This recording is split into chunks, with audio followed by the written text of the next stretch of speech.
Hello hello hello. Welcome back to your very own channel Ayurveda gossips. आज हम discuss करने वाले हैं एक बहुत ही इम्पोर्टेंट टॉपिक के बारे में, जो कि है World Health Organization and agencies. ये है आपका चैप्टर नंबर 21। और मैं बता देना चाहती हूँ, World Health Organization, vital statistic और हेल्थ एडमिनिस्ट्रेशन, इन सब से जोड़ के 19 मार्क्स का क्वेश्चन आने वाला है। और हमारी ये परम कर्तव्य बनता है, इंग्लिश में बोले तो हमारी ये रिस्पॉन्सिबिलिटी बनती है कि हम ये 19 नंबर कहीं ना गंवाएं। तो अपने चैनल आयुर्वेदा गॉसिप पे बने रहिए। और हम आज ये वाला चैप्टर का एप्रन फाड़ परफॉर्मेंस देने वाले हैं। इससे बाहर बेटा कुछ नहीं आएगा, आपको यही पढ़ना है, ठीक है। अब कौन कौन से हमें टॉपिक कवर करने हैं आप एक बार ये देख लीजिए। टॉपिक जो हमें कवर करने हैं वर्ल्ड हेल्थ ऑर्गेनाइजेशन में, वो हैं सबसे पहले तो डेफिनेशन वर्ल्ड हेल्थ ऑर्गेनाइजेशन की, उसका स्ट्रक्चर कैसा है, वो कहाँ कहाँ है और काम क्या है वर्ल्ड हेल्थ ऑर्गेनाइजेशन के, ठीक है। उसके साथ हमें डिस्कस करना है function of various international health agencies, जैसे कि United nation health agencies, bilateral health agencies, non governmental agencies. और तो और कि वर्ल्ड हेल्थ ऑर्गेनाइजेशन का जो कंट्रीब्यूशन है और ग्लोबल एक्सेप्टेंस ऑफ आयुर्वेदा है वो क्या है। तो ये वाला जो पार्ट है जो हमारे NCISM ने बोला है कि हमें ये करके आना है वर्ल्ड हेल्थ ऑर्गेनाइजेशन में, ठीक है। तो किसी भी टॉपिक को करने के पहले हमें बेटा ये जानना होता है कि उसमें सिलेबस क्या है। तो दिस इज़ आवर सिलेबस और इसके अकॉर्डिंग हम चलने वाले हैं। तो without wasting the time, let's get started, let the game begin. Okay, तो आ गए हैं हम अपने चैप्टर नंबर 21 पे, जो कि है हमारा वर्ल्ड हेल्थ ऑर्गेनाइजेशन। सबसे पहले हमें इसकी डेफिनेशन पढ़नी पड़ेगी कि वर्ल्ड हेल्थ ऑर्गेनाइजेशन आखिर में हो वे के है। समझ ला कि ये बला क्या है वर्ल्ड हेल्थ ऑर्गेनाइजेशन। तो डॉक्टर एवं डॉक्टरनियों, वर्ल्ड हेल्थ ऑर्गेनाइजेशन एक बहुत ही स्पेशलाइज्ड एजेंसी है। सबसे पहले स्पेशलाइज्ड एजेंसी है, कहाँ की है, यूनाइटेड नेशन यानी UN की है। World Health Organization is a specialised agency और कहाँ की है, यूनाइटेड नेशन की। अब किसी भी चीज़ की स्थापना की जाती है, तुम कौन से सन में पैदा हुए, 2002 में हो सकते हो, 2003 में हो सकते हो, फलाना ठिकाना जो भी है। तो इसका हैप्पी बर्थडे कब हुआ था, इसका हैप्पी बर्थडे हुआ था 1948 में, ठीक है। कहाँ की स्पेशलाइज्ड एजेंसी है, यूनाइटेड नेशन की स्पेशलाइज्ड एजेंसी है। हैप्पी बर्थडे कब हुआ था इसका, 1948 में। वर्ल्ड हेल्थ ऑर्गेनाइजेशन जो है वो डायरेक्टिंग और कोऑर्डिनेटिंग अथॉरिटी है, जो कि इंटरनेशनल हेल्थ वर्क को देखती है। अब जहाँ पे वर्ल्ड आ गया, वर्ल्ड मतलब दुनिया, दुनिया मतलब इंटरनेशनल, तो ये किसको देखेगी, नेशनल देखेगी या इंटरनेशनल देखेगी। अरे बालक, नॉर्मल सी बात है, वर्ल्ड बोल दिया तो इंटरनेशनल देखेगी ना। अब structure of World Health Organization दूसरा टॉपिक है। स्ट्रक्चर क्या है इसका, वर्ल्ड हेल्थ असेंबली। सबसे पहले वर्ल्ड हेल्थ असेंबली क्या है कि घर में क्या होता है, एक डिसीजन मेकिंग बॉडी होती है। तुम्हारे पापा क्या है, डिसीजन मेकिंग बॉडी।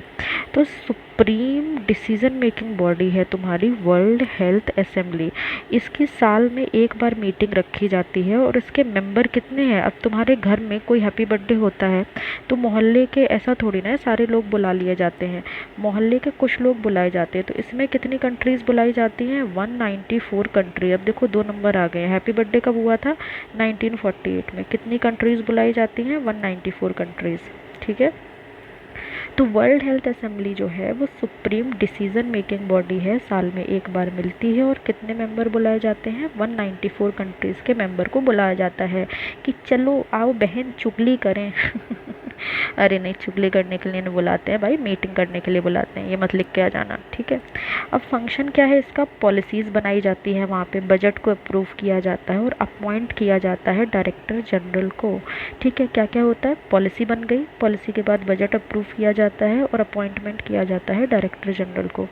दूसरा अगर मैं बात करूँ, फिर आता है, सबसे पहले क्या हो गया, वर्ल्ड हेल्थ असेंबली। फिर क्या आता है, एग्जीक्यूटिव बोर्ड। एग्जीक्यूटिव बोर्ड में कितने मेंबर होते हैं, 34। अब हमें 3 नंबर आ चुके हैं। एक तो हैप्पी बर्थडे कब हुआ, 1948 में, 194 कंट्री, और 34 टेक्निकली, मतलब ये जो तुम्हें न्यूमेरिकल पार्ट है ना, इसको याद रखना है। तो 34 टेक्निकली क्वालिफाइड मेंबर्स हैं जो एग्जीक्यूटिव बोर्ड में होते हैं। इसकी टर्म क्या है, 3 साल। 3 साल में ये बोर्ड चेंज होता रहता है और ये इम्प्लीमेंट करता है वर्ल्ड हेल्थ असेंबली के जो भी डिसीजन है। मतलब इसने बोल दिया कि ये वाला ऐसा डिसीजन है, इसको इम्प्लीमेंट कौन करेगा, ये महाराज इम्प्लीमेंट करेंगे। मतलब राम लक्ष्मण की जोड़ी है इन लोगों की। ठीक है, इन्होंने डिसीजन पास किया तो ये इसको इम्प्लीमेंट करेंगे। ठीक है, ये सब ट्रिक्स हैं याद करने के जो मैं आपको याद करवा रही हूँ। तीसरा है सेक्रेटेरिएट। सेक्रेटेरिएट क्या होता है? सेक्रेटेरिएट जो होता है वो डायरेक्टर जनरल के द्वारा हेड किया जाता है। कहाँ लोकेटेड है? जेनेवा यानी स्विट्जरलैंड में लोकेटेड है और ये डे टू डे वर्क करता है। तो सबसे पहली बात सेक्रेटेरिएट। सेक्रेटेरिएट कहाँ कौन हेड करता है? डायरेक्टर जनरल हेड करता है। और ये कहाँ लोकेटेड है? जेनेवा स्विट्जरलैंड में। ये क्या करता है? रोज़मर्रा के काम करते हैं। रोज़मर्रा के काम क्या करते हो? आप उठते हो, कॉलेज जाते हो, अपने सो कॉल्ड बंदे बंदी से बात करते हो, तो ये भी अपना डे टू डे वर्क करते हैं। ठीक है, तो बातों बातों में हमने क्या पढ़ लिया? स्ट्रक्चर ऑफ WHO यानी वर्ल्ड हेल्थ ऑर्गेनाइजेशन। सबसे पहले क्या है? वर्ल्ड हेल्थ ऑर्गेनाइजेशन में वर्ल्ड हेल्थ असेंबली लगा दो, तो वर्ल्ड हेल्थ असेंबली आ गया। दूसरा क्या है? एग्जीक्यूटिव बोर्ड आ गया। तीसरा क्या है? सेक्रेटेरिएट आ गया। ये राम लक्ष्मण की जोड़ी है, ये इसके डिसीजन एप्लीकेशन में मदद करती है। 194 कंट्रीज़ बुलाई जाती हैं, यहाँ पे 34 टेक्निकली क्वालिफाइड मेंबर होते हैं। सेक्रेटेरिएट की अगर मैं बात करूँ, ये डायरेक्टर जनरल द्वारा हेड किया जाता है, जेनेवा स्विट्जरलैंड में है और डे टू डे रोज़मर्रा में काम आता है। ठीक है, अब वर्ल्ड हेल्थ ऑर्गेनाइजेशन जो है वो 6 रीजन में होता है। मतलब कौन कौन सी 6 जगह है जहाँ पे वर्ल्ड हेल्थ ऑर्गेनाइजेशन अपने मेंबर्स को बुलाता है। अब सपोज़ ये एक मोहल्ला है, ठीक है, तुमने शीला आंटी को बुला लिया, गीता आंटी को बुला लिया, फलाना आंटी को बुला लिया, ठिकाना आंटी को बुला लिया, तो ये रीज़न है जहाँ पे तुमने इनविटेशन दिया है। तो ऐसे ही वर्ल्ड हेल्थ ऑर्गेनाइजेशन का भी रीज़न है, ये हमारी दुनिया है, ये ऐसे करके ये तो इसमें से कुछ कुछ रीजन को डिवाइड कर दिया है जहाँ से ये लोग बुलाते हैं चीज़ें।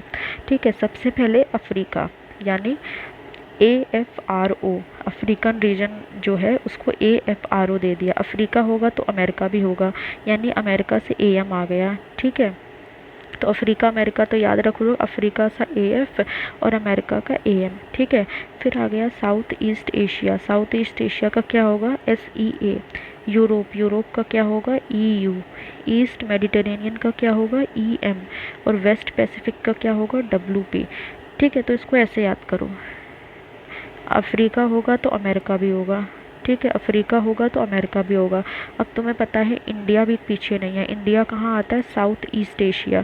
अफ्रीका अमेरिका इंडिया आ गया। ठीक है, अब 2 EE आ गए। ठीक है, एक हो गया यूरोप, एक हो गया ईस्टर्न मेडिटेरेनियन।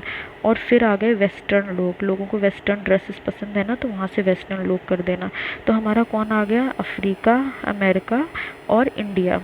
ठीक है, फिर आ गया EE आ गया और उसके बाद हो गया वेस्टर्न पैसिफिक। तो ये वाला तुम्हारा WHO के 6 रीज़न है जो होते हैं।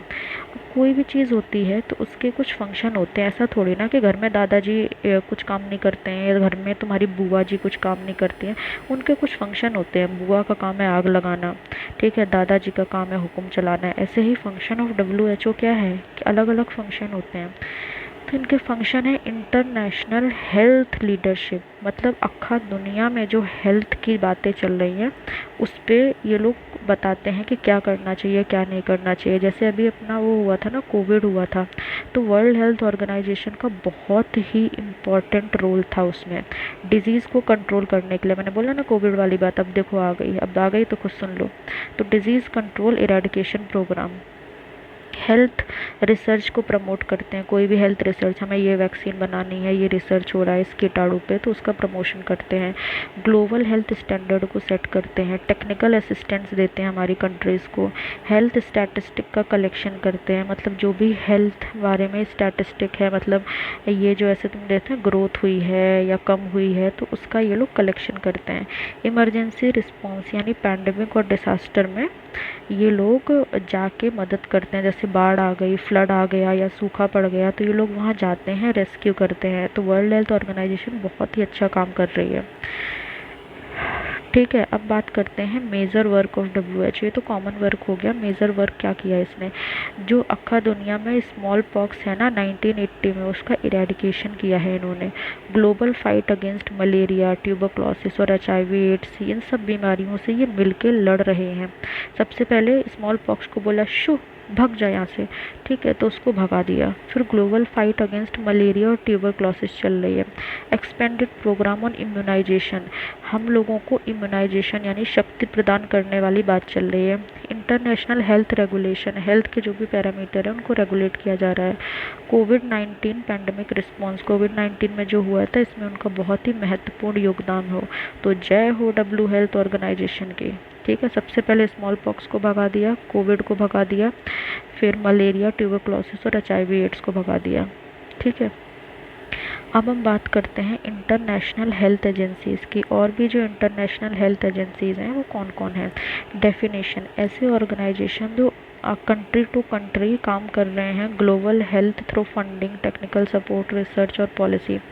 इंटरनेशनल मतलब पूरी दुनिया भर में चलेंगे। हेल्थ एजेंसीज़ कौन कौन से हैं, जो पूरे कंट्रीज़ के अक्रॉस काम कर रही हैं ग्लोबल हेल्थ प्रोवाइड करने में, फंडिंग प्रोवाइड करने में, टेक्निकल सपोर्ट प्रोवाइड करने में, रिसर्च प्रोवाइड करने में और पॉलिसीज़ में, ठीक है। तो उसमें आएगा तुम्हारा united nation health agencies, UN health agencies आ जाएगा। तुमने देखा होगा प्रियंका चोपड़ा यूनिसेफ से रिलेटेड है, तो वो क्या करती है, वो उसकी मेंबर है, वो वहाँ पे जाके हेल्प करती है फाइनेंशियली और अपना रोल भी प्ले करती है।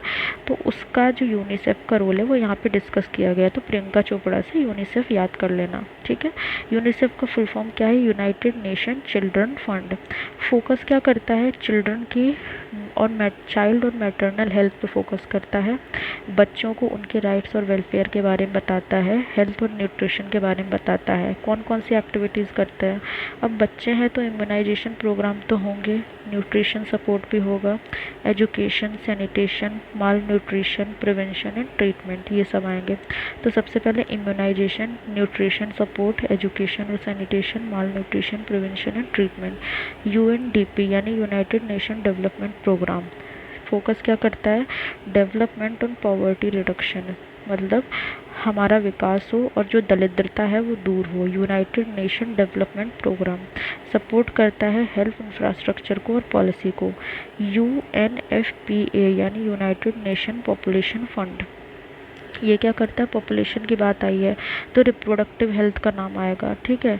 तो इसमें आ जाएगा तुम्हारा united nation population fund, family planning करता है और पॉपुलेशन कंट्रोल करता है।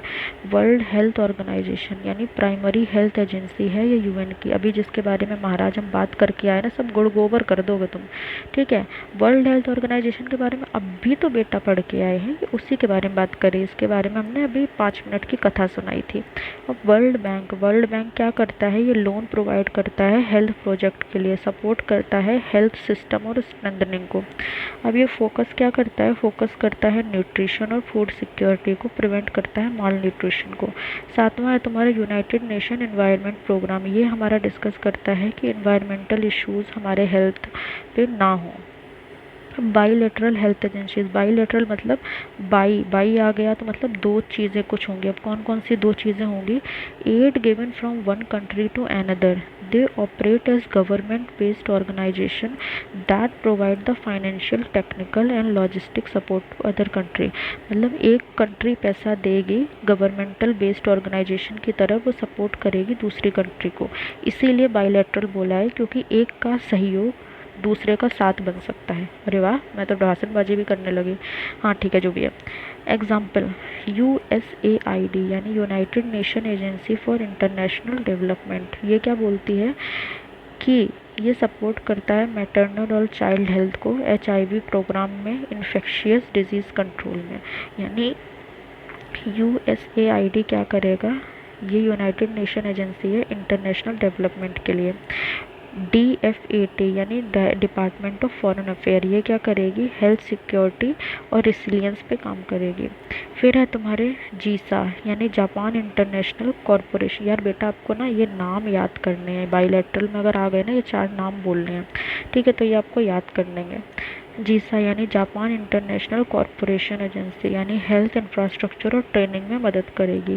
DFID यानी department for international development UK, ये क्या करेगी, एड्रेस करेगी global health issues through partnership और funding. Department for international development, अभी तक आप यूनाइटेड नेशन पढ़ रहे थे, यहाँ पे यूनाइटेड किंगडम आ गया, ठीक है। हम बात करते हैं नॉन गवर्नमेंटल ऑर्गेनाइजेशन की। नॉन गवर्नमेंटल ऑर्गेनाइजेशन यानी एनजीओ। हम बात करते हैं ना एनजीओ पे काम करना है, एनजीओ पे काम करना है, तो ये है तुम्हारा non governmental organisation. Dependent organisation working for social and health welfare. Example है तुम्हारे डॉक्टर विदाउट बॉर्डर, यानी ये प्रोवाइड करते हैं इमरजेंसी मेडिकल केयर क्राइसिस के दौरान और रिस्पॉन्ड करते हैं डिजीज़ आउटब्रेक में। Red cross and red crescent, red cross society होती है ना, उसके बारे में बात किया। डिसास्टर पे रिस्पॉन्स करते हैं और इमरजेंसी रिलीफ देते हैं। ब्लड डोनेशन सर्विसेज और health care, health education and first aid training. ठीक है, तो टोटल कितने एनजीओ बताए गए हैं बेटा? टोटल बताए गए हैं 7। केयर इंटरनेशनल, ये क्या करते हैं? मम्मी और बच्चे की, जच्चे बच्चे की केयर करता है, माल न्यूट्रिशन और फूड इनसिक्योरिटी से लड़ता है, एडवोकेट करता है जेंडर इक्वालिटी। पाथ, पाथ क्या करता है? इनोवेट करता है हेल्थ टेक्नोलॉजी को, हेल्थ सिस्टम को इन्हेंस करता है और ड्राइव करता है कैंपेन को जिससे कि बीमारियां शुरू हो सकें। सेव द चिल्ड्रन एक्ट, ये क्या करता है? चाइल्ड हेल्थ एंड न्यूट्रिशन को प्रमोट करता है, इम्प्रूव करता है, access to education and health care. अब बच्चे हैं, बच्चों में हेल्थ और न्यूट्रिशन आएगी ही और एजुकेशन और हेल्थ केयर भी आएगा। ठीक है, ऑक्सफोर्ड फेमाइन रिलीफ, ये क्या करता है? क्लीन पानी हो, सैनिटेशन हो और हेल्थ केयर हो इमरजेंसी में। एड्रेस करता है इनइक्वालिटी इन हेल्थ एसेस और प्रमोट करता है livelihood in social health initiative में। Global alliance for vaccine and immunisation, अब वैक्सीन के बारे में बात आई है तो क्या करना है? इम्यूनाइजेशन लो कंट्रीज़ में, लो इनकम कंट्रीज़ में इन्हेंस करता है और work with government to ensure the vaccine affordability. Contribution of WHO in global acceptance of Ayurveda, promotion of traditional medicine system globally, मतलब contribution of WHO क्या है जिससे कि global acceptance हो रहा है आयुर्वेदा का। promotion of traditional medicine globally, मतलब जो ट्रेडिशनल मेडिसिन है उसको पूरी दुनिया में ग्लोबली पहचान मिल रही है। Development of WHO traditional medical strategy, जो support of integration of Ayurveda है into nations health system. Standardisation हो रहा है हर्बल मेडिसिन का, तो ऑब्वियस सी बात है हमारे लिए फ़ायदे की बात है। इंकरेजमेंट हो रहा है, रिसर्च हो रही है, एविडेंस बेस्ड वैलिडेशन हो रहा है। Collaboration with India for Ayurveda guideline, मतलब इंडिया का नाम भी आ रहा है आयुर्वेदा गाइडलाइन के दौरान। WHO recognise Ayurveda as a traditional और कॉम्प्लीमेंट्री मेडिसिन, मतलब अगर कोई भी बोले तो WHO ने क्या किया है? तो WHO ने इस लाइन से तुम्हारी बहुत मदद कर दी है कि WHO ने आयुर्वेदा को रिकॉग्नाइज किया है ट्रेडिशनल और कॉम्प्लीमेंट्री मेडिसिन के रूप में, तो ये इसका परम योगदान है आयुर्वेदा में। ठीक है, ये हमने पढ़ा है WHO के बारे में। फिर तुम्हारी कौन कौन सी एजेंसीज़ है, कितने पार्ट्स हैं, कितनी कंट्रीज़ होती हैं, एनजीओ क्या होते हैं, फिर उसका काम क्या होता है, कंट्रीब्यूशन क्या होता है, तो ये सब आपको याद करना है। इसके बाद पेपर में आप लिखो मत, यही लिख के आओगे तो भी you will score a very great marks. और 2 चैप्टर और हैं, उसके साथ ही आप कंफर्म कर सकते हैं अपना बहुत ही इम्पोर्टेंट बजट नंबर का। तो इसको पढ़ो, रिवाइज करो, नहीं समझ आए दोबारा लेक्चर देखो। ठीक है, इसके बाहर मत जाना। बाकी के लिए चैनल को सब्सक्राइब करो। Bye bye.